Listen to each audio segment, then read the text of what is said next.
อันนั้นก็เป็นวิดีโอไลฟ์ตัดต่อวิดีโอในพงโดย KineMaster ในกันเนาะน่าสุดท้ายก็เข้าในแอปมัน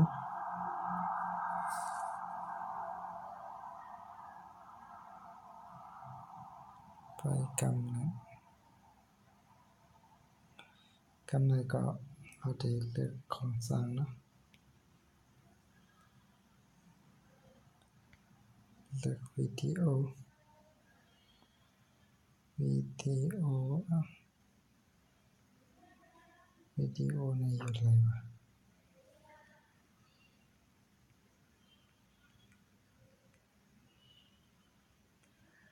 วิดีโอเนาะ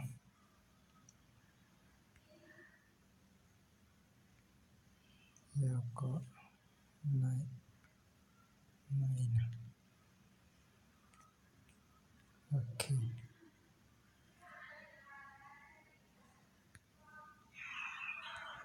ในก็ได้ปิดเสียงหมดนะโอเค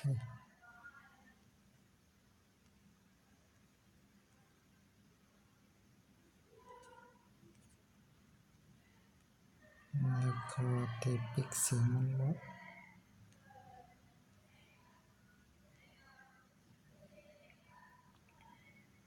แล้วก็ปิดเสียงมันหมด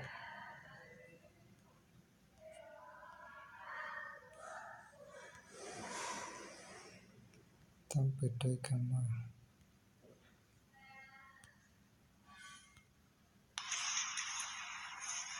ไปครับ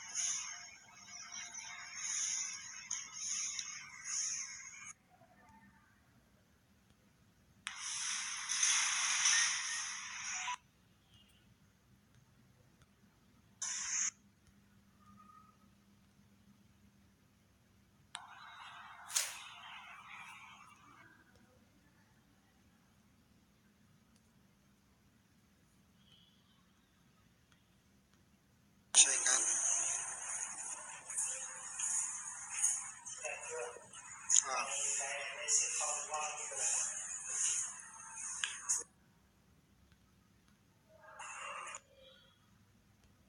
โอเค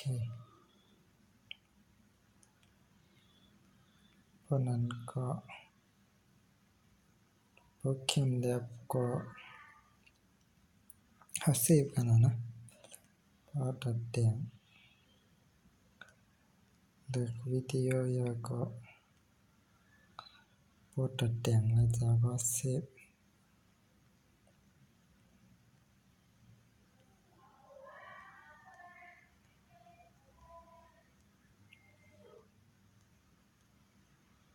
โอเค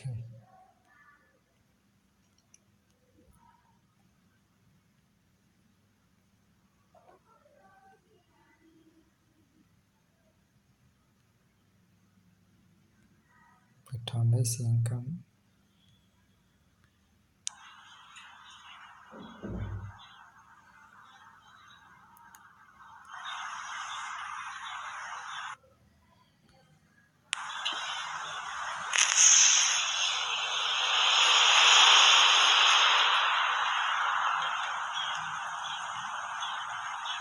ก็ใครปิ่นก็แหลมมันเป็น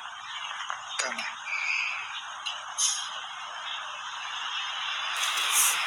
มาที่เริ่มกัน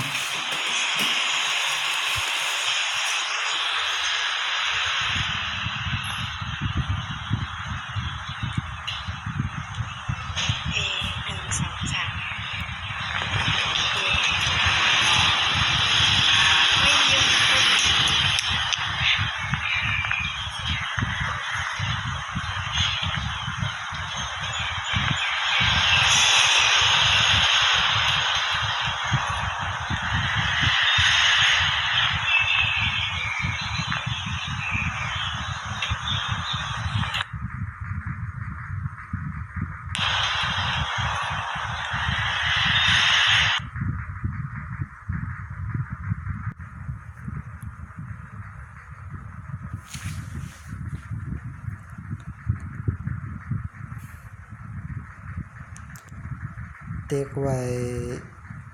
ตัวปิกครึ่งมันแหน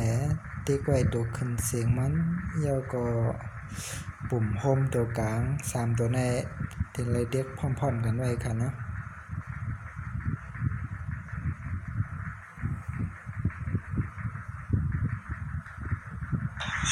ปุ่มโฮมตัวกลาง3ตัวใน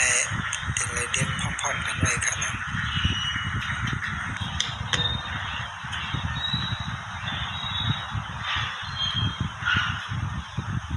ปิดวิดีโอแล้ว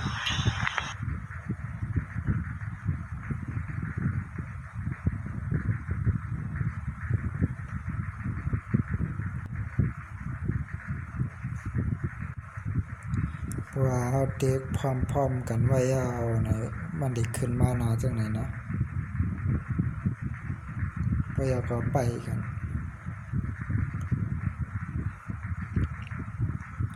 โอเคก็อยากก็เกินเลือกลงเนาะเลือกลงมาที่เวสเชแถวมันนะ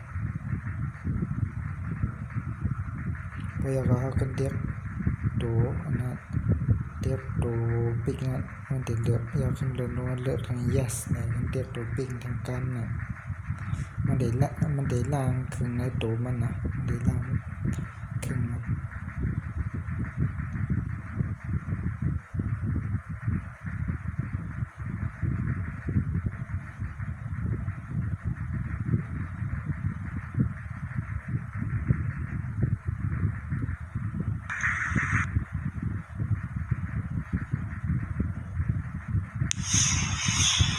ยาวขึ้นเยอะนะ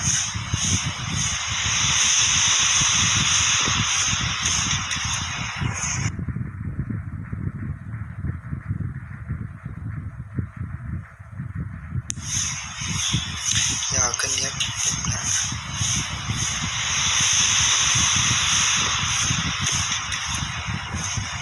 ไปครับ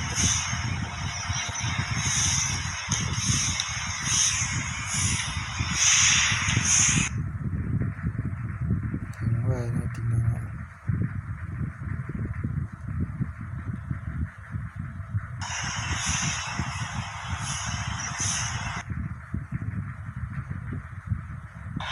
เดินเลย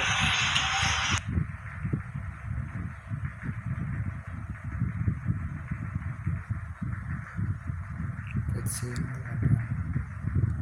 เปิดไว้แล้ว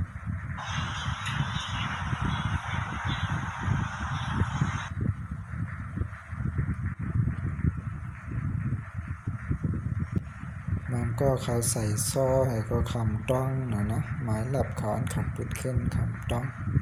มันก็เลยกว่าลาลิเนียบง่ายก็เอาซ้อคัดเวทนะคำนั้นทำโหร้อยเปิดอย่าไปคำนั้นคำทำเขาติดขึ้นมาหนีไล่เกมมันนะพวกเครื่องเป็นจังไหนมาเขาติดไล่ใจเฮ็ดจังกับเกเนี่ยหรือไล่ล่างเครื่องมันแล้วอะอันนั้นสุดท้ายปิดเวทเครื่องเขาก่อนเนาะปิดเครื่องเขาก่อนปิดเครื่องเวทอันดัง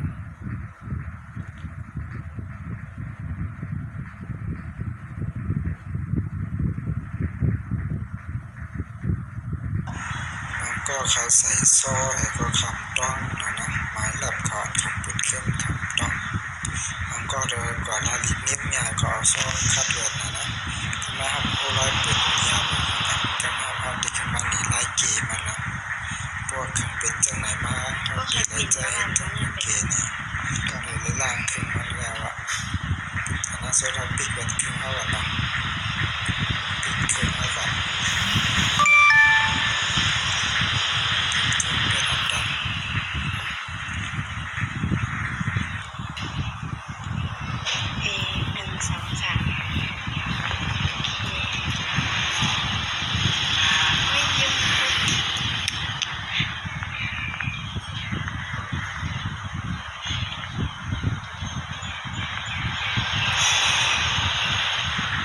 เด็กไว้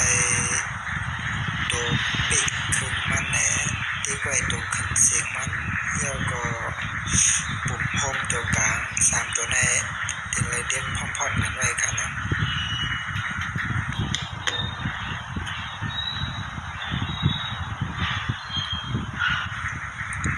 ว่าเราเด็กพร้อมๆกันไว้เอานะมันได้ขึ้นมาหน้าจังไหนนะ กัน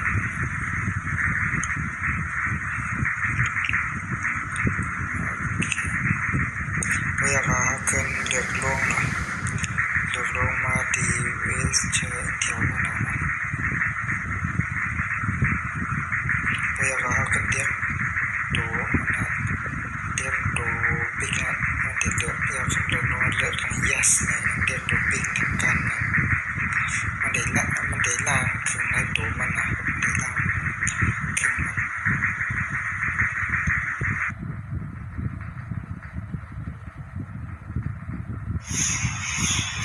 ยาวขึ้นเยอะ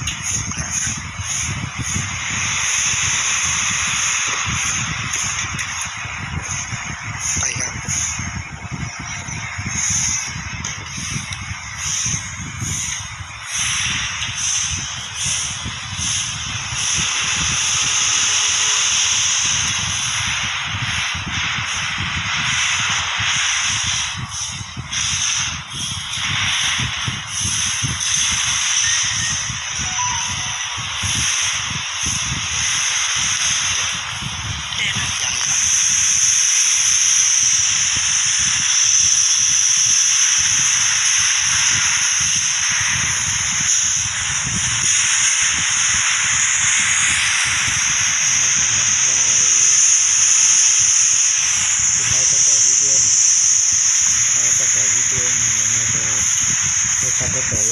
ก็ตัวละหัน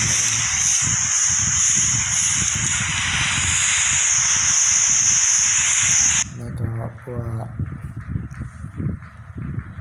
ยอมบนนะ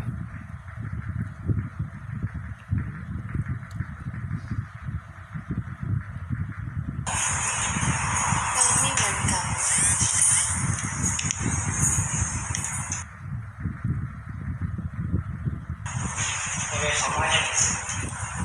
อาม่าส่งนกโต้หรออาส่งนกโต้อาม่าไม่ดีจัง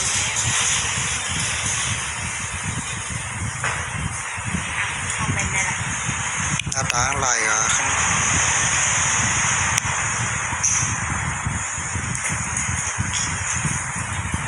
ไม่เหมือนกับ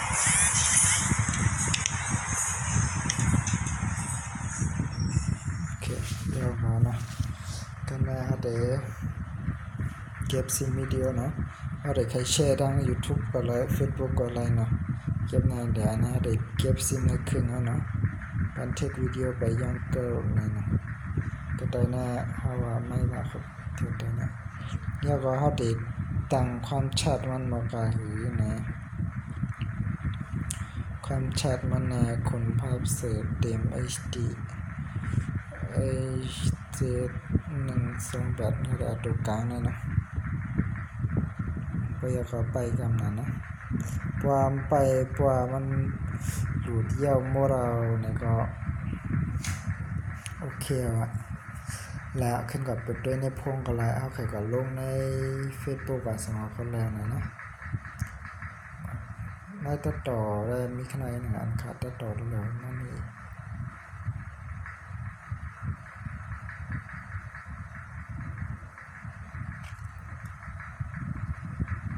ไปกันนะไปด้วยต่อบ่ยาวที่นั่นนะเดี๋ยวอันนี้เดี๋ยววิดีโอนะเดี๋ยวยาวอีกหน่อยไล่ตัดต่อนะก็วันนี้นี่อันคัดพ่องคัดตัดต่อนั่นนะพ่องคัดตัดต่ออ่ะพ่องคัดตัดต่อวิดีโอนะอันเป็นเกี่ยวกับอันไล่เกพงล่างขึ้นมานะอันนั้นมันเป็นอันเขาลืมรหัสมันนั่นน่ะมันก็กดติ๊กละดิเต๊กให้ก็คัดหญ้าซ่องหรือว่ามันจังเข้าครับให้กับผู้หมายลับหน่อยเนาะการขึ้นล่างขึ้นมันให้ก็ขึ้นเข้าใหม่ๆนั่นน่ะนะเป็นวิดีโออันคาถ่ายไว้เป็นป๊อดเป็นตอนให้ก็ขึ้นมาจับกันนั่นน่ะเมื่อถ่ายนั่นข้ามไล่ลัดจ้อมหน้าบางกำก่อนเนาะไล่ลัดจ้อมนะครับจังไว้ขึ้นมาตีเสียงไว้หลังให้ก็ลัดซับแรงนี้นั่นน่ะ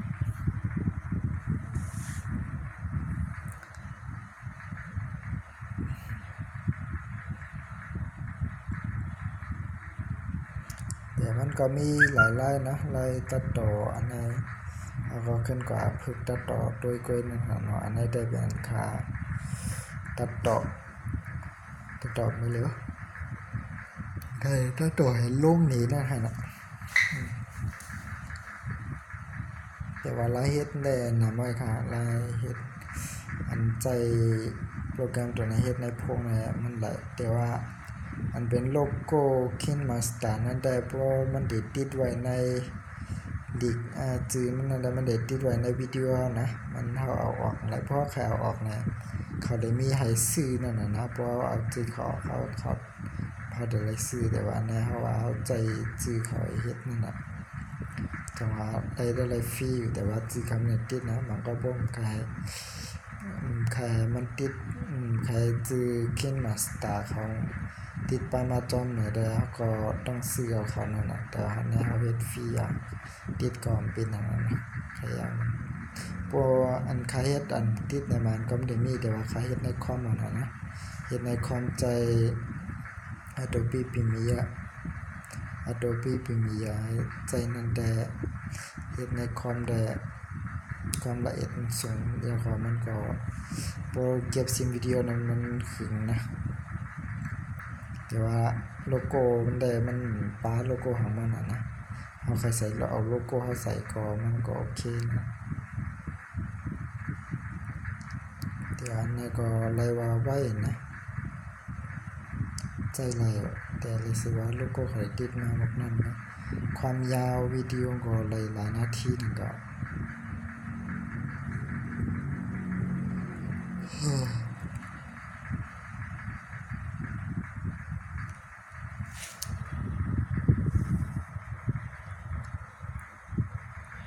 ว่ามันโหลดเตรียมยาวหมดนะสำคัญกับเปิดด้วยในพวกนี้ครับนะ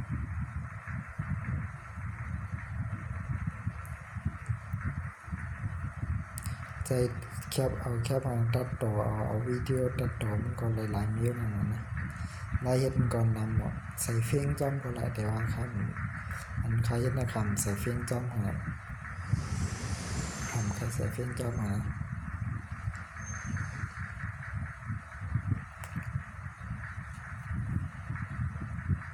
เพราะว่าภัยคานไปเมื่อก็เต็กคามเอานั่นน่ะเนาะเต็กคามเอา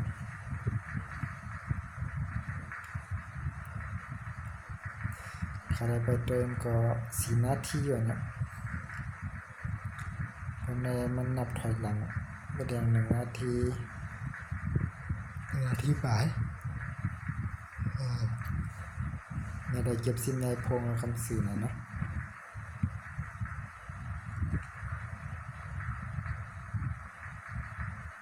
มันเป็นความละเอียดมันอยู่ที่เฮาเลือกอ่ะพอเฮาเลือกอันเป็น3แถวเนี่ยนะพอเฮาเลือกอันเป็น HD นี่ก็มันก็จะได้ไปถึงเห็นได้เปลี่ยนตั้งใดสุดนะมันก็เตรียมบ่ได้ไปเห็นแต่ว่าความชัดมันเด่นบ่ชัดลีกานั่นน่ะนะแต่อันนี้เฮาก็เลือกอันกลางนะมันก็เรียกว่าปานกลางใหญ่เลือกมันก็โอเคพอโอเค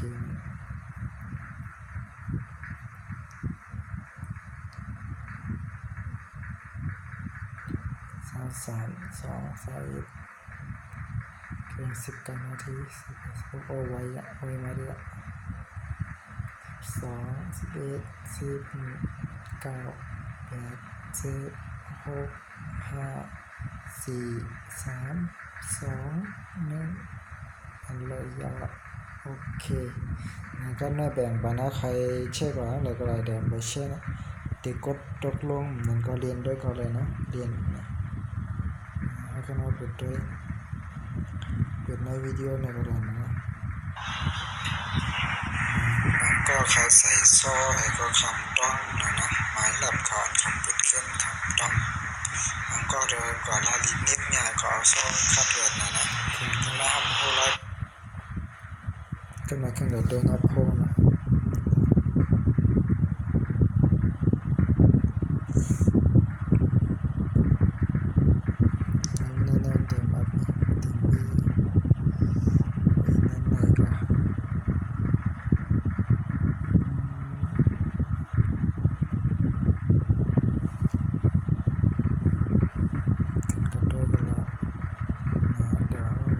จื้อนะนะ ทำไมครับโอ้ร้อยเปลี่ยนเดียว แล้วก็นะมีมักในกันนะกับ King Master นะโอเคก็ฝึกตามได้เรียนด้วยกันครับเนาะฝึกตามเฮ็ดด้วยกัน